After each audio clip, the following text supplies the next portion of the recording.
আজকে ব্যাঙ্গাই কলেজ চত্বরে একটা মারধরের ঘটনা ঘটেছে। সেখানে একটা কাজ হচ্ছিল এবং সেই কাজ দেখতে গেছিলেন কামারপুকুর এলাকার বাসিন্দা এবং রাজনৈতিক মুখ মহর চাঁদ। এবং তিনি যখন গেছিলেন সেখানে কাজ দেখতে, কারণ যেটা খবর যে তারই মানে ভাইপো কাজটা করছেন এবং সেটা দেখতে গেছিলেন এবং তাকে প্রচন্ডভাবে মারধর করা হয়, এমনটাই অভিযোগ শোনা যাচ্ছে। আমার সঙ্গে এই মুহূর্তে ফোন লাইনে রয়েছেন মহর চাঁদ। মহরবাবু, কি হয়েছে? আজকে কামারপুকুর ব্যাঙ্গাই কলেজ ক্যাম্পাসের ভিতরে ঢালাই রাস্তা হচ্ছিল। আমার ভাইপো ঢালাই রাস্তার কন্ট্রাক্ট পেয়েছে, ব্যাঙ্গাই গ্রাম পঞ্চায়েতের পক্ষ থেকে অর্ডার পেয়েছে, সেই অর্ডারে কাজ হচ্ছিল। সেই কাজ আমি তদারকি করছিলাম কলেজ ক্যাম্পাসের ভিতরে। তখন প্রচুর ছাত্রছাত্রী, প্রফেসর, প্রিন্সিপাল এবং অনেক শিক্ষক অশিক্ষক কর্মী তারা রয়েছেন। সেই সময় হঠাৎ করে 6-8 জন ছেলে তারা অতর্কিতে এসে লোহা দিয়ে আমাকে বেধড়ক মারতে শুরু করে। কিল, চর, ঘুষি, লাঠি মারে, দর দিয়ে মারে। মারতে মারতে টেনে হিলিয়ে নিয়ে যেতে থাকে এবং বলতে থাকে, শালা তুই সোশ্যাল মিডিয়াতে মানে ফেসবুকে তৃণমূলের বিরুদ্ধে প্রচার করছিস, মমতা ব্যানার্জির বিরুদ্ধে প্রচার করছিস, তোকে আজ মেরে ফেলবো, খুন করে ফেলবো।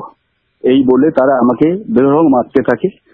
আমার পকেটের মানি ব্যাগ কেড়ে নেয়, আমার চশমা ভেঙে যায়, আমার অ্যান্ড্রয়েড ফোন ভেঙে যায় এবং আমি মাটিতে পড়ে যাই। প্রিন্সিপাল সাহেব, ব্যাঙ্গাই কলেজের প্রিন্সিপাল সাহেব, তিনি প্রতিবাদ করতে আসায় তাকেও খিস্তি খেউর করে মারার উপক্রম হয়, মারতে যায় এবং তিনি নিরস্ত্র হয়ে যান। আরো যারা প্রতিবাদ করতে আসে সকলকেই গালাগালি করে এবং মারতে যায়। অতএব তখন কেউ আমার মার থামাতে পারেনি। বেশ কিছুক্ষণ মারধরের পর আমার গলা টিপে ধরে, আমার শ্বাসরোধ করার চেষ্টা করে নাক বন্ধ করে।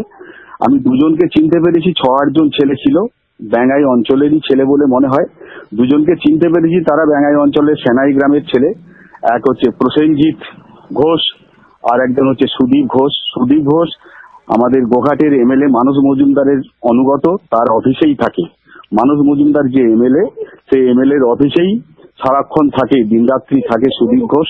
সে লিড করেছে, তার নেতৃত্বে সমস্ত ছেলেরা এসেছে এবং সমস্ত ছেলেরাই এমএলএ নির্দেশে গেছে আমাকে মারার জন্য। এর আগে এমএলএ নির্দেশ দিয়েছিল, কিছু হারমাদ আমার বাড়িতে ঢুকে আমাকে অত্যাচার করেছে, আমার ফ্যামিলির উপরে, আমার উপরে। ঘর দরজা ভেঙে আমার ঘরে ঢুকে আমাকে মারধরের চেষ্টা করেছে, খুন করার চেষ্টা করেছে। আজকেও খুন করার চেষ্টা করলো, কিন্তু পারলো না। আমার মনে হচ্ছে ওরা আমাকে খুন করার জন্য খুবই ব্যস্ত হয়ে পড়েছে, খুব চাইছে যে কোনো মুহূর্তে মারধর পেটাপিটির মধ্য দিয়ে মোহরকে খুন করে দেবো। খুন করলে ওদের কি লাভ হবে জানি না, কিন্তু ওরা চাইছে। আপনি কি অভিযোগ করেছেন থানায়? আমি অভিযোগ তো অবশ্যই করব। আমি অভিযোগ করব থানায়। আইনানুগ ব্যবস্থার জন্য আমি আইন বা প্রশাসনের কাছে আবেদন তো নিশ্চিত করব এবং প্রশাসনের সাথে আমি ফোনে কথা বলেছি। আমি তখন খুবই আহত অবস্থায়, বিপর্যস্ত অবস্থায় ছিলাম। তখন সঙ্গে সঙ্গে আমি অভিযোগ করতে পারিনি, কিন্তু অভিযোগ আমি অবশ্যই করব। আপনি সোশ্যাল মিডিয়ায় যে কথা বলা হচ্ছে, আপনি কোনো সোশ্যাল মিডিয়ায় তৃণমূল কংগ্রেসের বিরুদ্ধে বা তৃণমূল সুপ্রিমোর বিরুদ্ধে কোনো কিছু পোস্ট করেছিলেন? আমি সোশ্যাল মিডিয়ায় যা পোস্ট করি, যা কমেন্ট করি, যেগুলো আমার ঠিক মনে হয়, যে কোনো দলের পক্ষে বা বিরুদ্ধে যখন যেটা সঠিক মনে হয় আমি বলি। আমি উদ্দেশ্য প্রণোদিত ভাবে কোনো দলকে ছোট করার জন্য, কারো ভালোটাকে খারাপ করার জন্য আমি কখনো কোনো পোস্ট করিনি বা কমেন্ট করিনি। আপনিও তো তৃণমূল করতেন, আপনি এখনো কি তৃণমূল করছেন না দলে নেই? না, এখন আমি তৃণমূল করছি না, এটা আমি দর্থহীন ভাষায় বলছি। আমি তৃণমূল করছি না। তৃণমূল একটা দল নয়, একটা গুন্ডার দল, যারা এইভাবে মানুষের উপর যেখানে সেখানে আক্রমণ করে। কলেজ ক্যাম্পাসের ভিতরে ঢুকে বেআইনি ভাবে বহিরাগত কিছু ছেলে ফেসবুকে কমেন্ট করার অপরাধী যদি আক্রমণ করতে পারে, সেই দলটা করার মতো দল নয়, সেই দল আমি করি না। ওকে, দেখা যাক। আপনি তো পুলিশের দ্বারস্থ হচ্ছেন, আইনের দ্বারস্থ হচ্ছেন, সেটা কি ব্যবস্থা নেওয়ার সঙ্গে। ধন্যবাদ মহর চাঁদ, আমার সঙ্গে এতক্ষণ ফোন লাইনে ছিলেন।